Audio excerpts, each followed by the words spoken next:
Halo semuanya, sebelumnya perkenalkan, nama saya Dinar Jania Rani Pasaribu dengan NPM E1J023017. Di sini saya akan menjelaskan tentang teknik dan hasil pengendalian kultur teknis, kimiawi, dan biologi pada gulma kedelai, di mana ini adalah tugas dari mata kuliah dasar-dasar pengendalian organisme pengganggu tanaman dengan dosen Dr. Insinyur Uswatu Nurjana MP. Di sini saya akan menjelaskan tentang latar belakang dari materi ini. Gulma merupakan salah satu tantangan utama dalam budidaya kedelai karena keberadaannya dapat menurunkan produktivitas tanaman secara signifikan. Gulma bersaing dengan tanaman kedelai untuk mendapatkan sumber daya penting seperti cahaya, air, udara, unsur hara di dalam tanah. Selain itu, gulma juga dapat menjadi inang bagi hama dan penyakit yang menyerang tanaman utama, sehingga memperburuk kondisi pertumbuhan kedelai. Akibatnya, produksi kedelai tidak hanya menurun secara kuantitas, tapi juga kualitasnya. Kehadiran gulma yang tidak terkontrol dapat menyebabkan peningkatan biaya produksi karena petani perlu mengeluarkan lebih banyak sumber daya untuk mengendalikan gulma, baik dalam bentuk tenaga kerja, sumber daya, alat, maupun bahan kimia. Mengingat dampak serius yang ditimbulkan oleh gulma, pengelolaannya menjadi salah satu prioritas dalam sistem manajemen pertanian kedelai. Nah, dari latar belakang ini, di sini saya akan menampilkan teknik pengendalian gulma yang dapat dilakukan untuk mengendalikan gulma pada pertanaman kedelai. Yang pertama itu adalah menggunakan kultur teknis, yang kedua adalah menggunakan kultur kimiawi, dan yang ketiga adalah menggunakan kultur biologi atau hayati. Nah, di sini pertama saya akan menjelaskan tentang kultur teknis. Kultur teknis ini adalah kultur yang melakukan pendekatan ini melibatkan manipulasi praktik budidaya seperti rotasi tanaman, pengelolaan tanah, dan penggunaan mulsa untuk menekan pertumbuhan gulma. Teknik ini ramah lingkungan dan dapat meningkatkan efisiensi penggunaan lahan, tetapi membutuhkan pemahaman yang lebih baik tentang pola pertumbuhan gulma dan interaksinya dengan tanaman kedelai.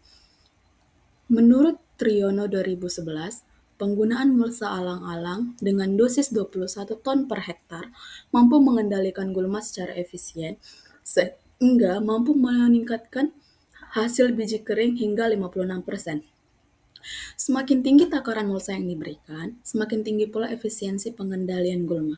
Hal ini disebabkan mulsa yang menutupi permukaan tanah secara efektif sehingga menghambat pertumbuhan gulma. Mulsa juga tidak hanya berfungsi untuk mengendalikan gulma, tetapi juga mendukung pertumbuhan tanaman kedelai dengan meningkatkan akses-akses terhadap faktor-faktor lingkungan seperti cahaya dan nutrisi yang diperlukan oleh tanaman kedelai tersebut. Sedangkan dari buku yang ditulis oleh Uum Kumihayati dan Dedi Widayat pada tahun 2017, pengendalian gulma pada tanaman kedelai secara kultur teknis dapat juga dilakukan dengan cara pergiliran tanaman, kompetisi tanaman, penggunaan sarasah atau mulching, serta penggenangan lahan jika diperlukan. Pergiliran lahan ini dapat dilakukan dengan mengganti tanamannya setelah panen, sehingga gulma yang berada pada tanaman kedelai tidak akan tumbuh jika lahan tersebut digunakan untuk menanam tanaman yang lain. Sedangkan kompetisi tanaman itu bisa digunakan seperti sistem tumpang sari, di mana dalam satu lahan terdapat 2 atau lebih tanaman yang ditanam, sehingga menghambat pertumbuhan gulma tersebut. Nah, penggunaan serasa atau mulching itu seperti yang dijelaskan di atas tadi, yaitu menutup permukaan tanah atau lahan yang digunakan untuk pertanaman budidaya dengan benda-benda yang dapat menghambat pertumbuhan gulma seperti alang-alang, eceng gondok, bahkan plastik mulching yang sudah disesuaikan. Yang ketiga adalah penggenangan lahan jika diperlukan. Ini dilakukan ketika lahan yang digunakan itu kekeringan, untuk mencukupi kebutuhan atau kelembaban untuk pertanaman kedelai bisa dilakukan penggenangan atau pengairan. Selanjutnya yaitu adalah kultur kimiawi. Nah, kultur kimiawi ini adalah pengendalian pada gulma dengan metode yang menggunakan bahan kimia, khususnya herbisida, untuk menekan, menghambat pertumbuhan atau membasmi gulma. Herbisida bekerja dengan menyerang bagian tertentu dari gulma, seperti sistem metabolisme, akar atau daunnya, sehingga gulma tidak dapat melanjutkan siklus hidupnya. Menurut Adnan Hasanuddin dan Mafarizah tahun 2012, pengendalian gulma dengan herbisida paraquat dengan dosis 0,75 sampai 2,25 kg per hektar menunjukkan efek yang cepat dan efektif pada tahap awal 7 sampai 14 HSA dengan tingkat pengendalian mencapai 100%. Ini disebabkan oleh efek paraquat yang cepat menyebabkan klorosis dan kematian jaringan hijau pada daun, sedangkan perlakuan herbisida glisofat bekerja lebih lambat, menunjukkan peningkatan efektivitas pada 21 dan 28 HSA dengan penggunaan dosis tertinggi yaitu 2,25 kg per hektar. Ini menunjukkan sifat glisofat sebagai herbisida sistemik yang membutuhkan waktu lebih lama untuk memberikan efek maksimal pada gulma hingga ke akarnya. Dari kedua perlakuan tersebut, aplikasi dosis tertinggi yaitu 2,25 kg per hektar menghasilkan penurunan bobot kering gulma secara signifikan pada 42 HSA. Sedangkan menurut Nurjanah 2003, pengendalian gulma dengan perlakuan herbisida glisofat dengan dosis 0, 1, 2, dan 3 liter per hektar dan 2,4 D dengan dosis 0,1, 1,25, dan 1,5 liter per hektar tanpa olah tanah adalah terjadinya perubahan komposisi gulma sebelum dan sesudah pengaplikasian. Sebelum pengaplikasian, lahan dinominasi oleh gulma Widelia sp dengan SDR 40,67% dan Imperata cylindrica dengan SDR 39%. Sedangkan setelah pengaplikasian herbisida, gulma yang dominan adalah Imperata cylindrica dan ditambah dengan beberapa gulma baru yang muncul, yaitu Corton hirtus, Mimosa pudica, dan Eusin indica. Pada penyemprotan 2,4 D dengan dosis 1,5 liter per hektar menghasilkan berat kering gulma tertinggi yaitu 1,52 gram pada 14 hari setelah tanam. Sedangkan pada penyemprotan glisofat dengan dosis 3 liter per hektar menghasilkan berat kering gulma tertinggi yaitu 1,54 gram pada 28 hari setelah tanam. Penelitian ini menunjukkan dosis herbisida yang lebih tinggi menghasilkan bobot kering gulma yang lebih rendah karena akumulasi bahan aktif herbisida yang lebih besar. Nah, di sini kultur biologi atau hayati.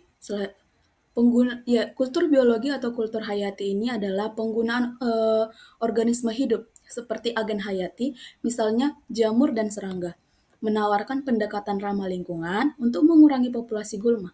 Meskipun kebutuhan waktu lebih lama untuk menunjukkan efektivitasnya, teknik ini mendukung keberlanjutan sistem agroekosistem dan meminimalkan dampak terhadap lingkungan.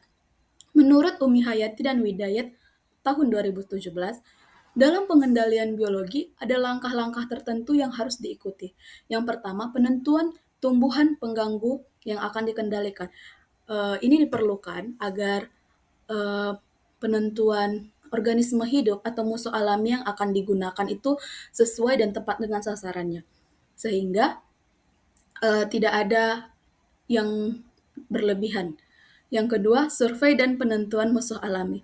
Nah, setelah dilakukan penentuan tumbuhan pengganggu yang akan dikendalikan, dilakukan lagi survei dan penentuan musuh alami apa yang akan digunakan.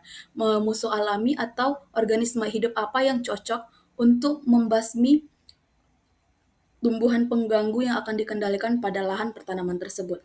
Nah, yang terakhir adalah pembiakan massal, pelepasan, dan evaluasi. Pembiakan massal ini yaitu adalah mengembangbiakan musuh alami atau organisme hidup yang akan digunakan, sehingga jumlahnya sesuai dengan besaran lahan yang diperlukan. Yang kedua adalah pelepasan. Nah, di pelepasan di sini yaitu eh, organisme hidup tersebut dilepaskan pada lahan atau pada tumbuhan pengganggu yang akan dikendalikan.